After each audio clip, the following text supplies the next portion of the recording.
আজকে হচ্ছে next day. কালকে এগুলো তো ফ্যানের বাতাস খাওয়ানোর জন্য টেবিলের মধ্যে সুন্দর করে গোছগাছ করে রেখে গেছিলাম। আর সকালবেলা আইসা দোলনকে দিছি মুছতে, আর আমি হচ্ছে কিউসি করতেছি আর কি। ওই কয়টা কিউসি করা হয়ে গেছে, একদম প্রোডাক্ট কোয়ালিটি সব থেকে বেশি ভালো, সুন্দর।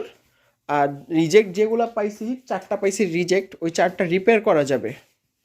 আর যেটা বাদ হয়ে যাবে সেটা তো একদম ফেলে দিতে হবে। তো আশা করছি যে ফেলে দেওয়া লাগবে না, রিপেয়ার যেটা সেটা রিপেয়ার করলে ঠিক হয়ে যাবে আর কি। এই রঙে একটু সমস্যা, একটু এই যে শোলা দেখা যায়, ঘাস কম, এইগুলোই আসলে রিজেক্ট, এছাড়া তেমন কোনো রিজেক্ট নাই।